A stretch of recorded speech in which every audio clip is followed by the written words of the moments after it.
You know, when we think of kings, we usually picture nobility, power, maybe even a little bit of grandeur. But what happens when that power goes completely off the rails? Today, we're diving into the dark side of the crown, looking at rulers whose legacies aren't written in gold, but in blood.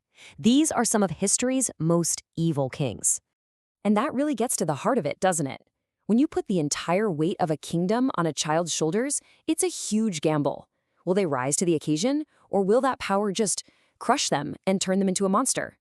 As we're about to see, sometimes the most powerful voice in a king's head isn't his own, but the one whispering in his ear. So let's dive right into our first case study, Charles IX of France.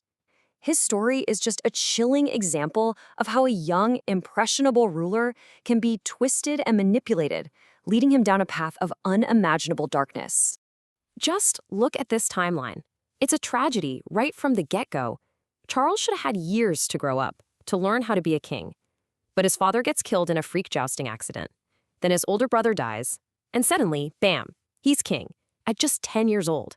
You can see how this sets the stage for a really short, really violent reign that ends with his own death at only 23. I mean, let's be real, a 10-year-old isn't actually running the country. The real power? That belonged to his mother, the one and only Catherine de' Medici. She was a master manipulator, trying to hold together a kingdom that was being torn apart by religious wars between Catholics and Protestants. So while Charles wore the crown, you can bet Catherine is the one pulling all the strings. And this is where it all goes wrong.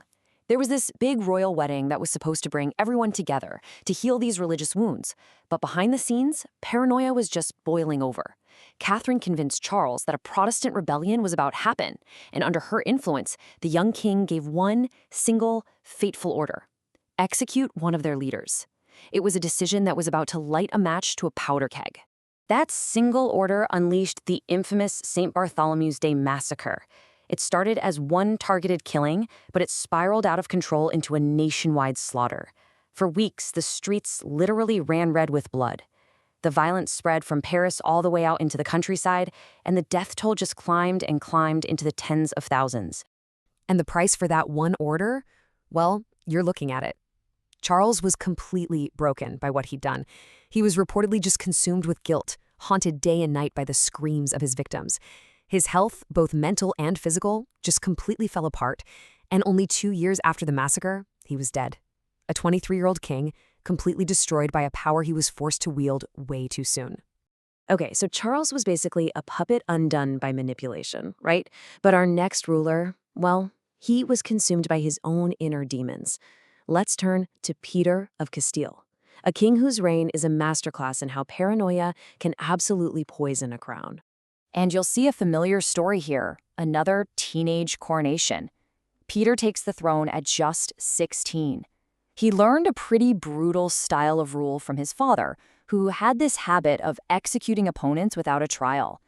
So this early lesson in ruthlessness, it really set the stage for a reign that was just defined by war, betrayal, and in the end, his own murder by his half-brother. This is where Peter's story gets really interesting. Because, depending on who you asked, you got two totally different guys. History actually gave him two completely contradictory titles. To the nobles he terrorized, he was Peter the Cruel. This is the guy who imprisoned his own queen and executed his rivals without a second thought.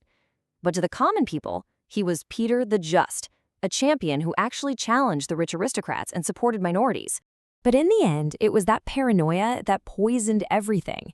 He saw assassins lurking in every shadow, executing nobles based on nothing more than a bad feeling.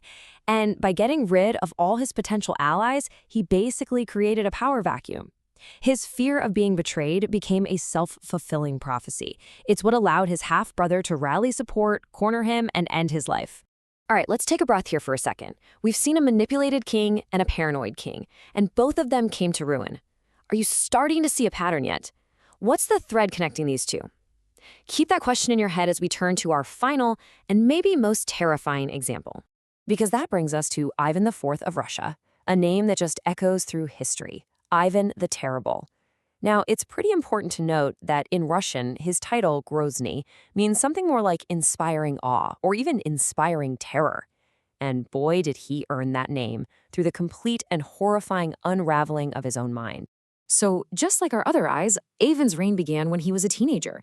And honestly, He started out with a ton of promise. He reformed laws, he modernized his army, but as you can see from this timeline, a series of devastating blows, a super costly war, the death of his beloved wife, and betrayals from people he trusted just sent him spiraling. This is where the paranoia really took root, leading him to create his personal terror squad and, ultimately, to kill his own son.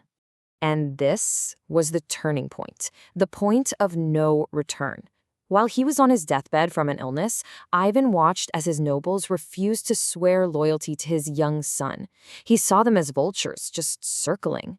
Well, he recovered, but his trust in them was shattered forever. So he dramatically resigned and left the capital, and he only agreed to come back when the terrified nobles gave him his one demand: absolute, unquestioned power over every single person in Russia. So now he has this absolute power. What does he do with it? He creates an instrument to enforce it, the oprichniki. These guys were terrifying. They were basically a state-sanctioned terror squad, loyal only to Ivan. They rode black horses, dressed in black, and they had the authority to execute anyone Ivan even thought was a traitor, seizing all their land and wealth. They were paranoia made flesh. And all that uncontrolled rage, it all comes to a head right here. In a furious argument, Ivan struck his own son and heir with his heavy, pointed staff. It was a single, fatal blow. In that moment, Ivan didn't just murder his son, he murdered the entire future of his dynasty. And the weight of that act would haunt him for the rest of his life. So there you have it. Charles, Peter, and Ivan. 3 different kings, 3 different kingdoms, but it's kind of the same chilling story, isn't it? When you put them all together, a pattern really starts to emerge. It's almost like a playbook for tyranny. Step 1. Power without wisdom. All 3 of them were crowned as teenagers. They were given absolute authority before they had any of the maturity to handle it. Step 2. Paranoia becomes policy. It doesn't matter if it was fueled by outside manipulation or their own inner demons. Their fear and suspicion were turned into weapons of the state. And the final step? It's always the same, a legacy of ruin. They destroyed their families, their kingdoms, and in the end, they destroyed themselves. Which brings us all the way back to where we started. Are tyrants born or are they made? Well, the history of these kings seems to point to a pretty clear answer. They aren't born evil, they're made. They are forged in the fires of circumstance, a perfect storm of way too much power, not nearly enough wisdom, and just crippling paranoia. Look, this isn't just some dusty old history lesson. It's a warning. The stories of these kings give us the blueprint for tyranny, the clear signs of how unchecked power and weaponized fear can rot a nation from the head down. So the real question is, now that we've seen this blueprint, are we wise enough to recognize it when we see it today?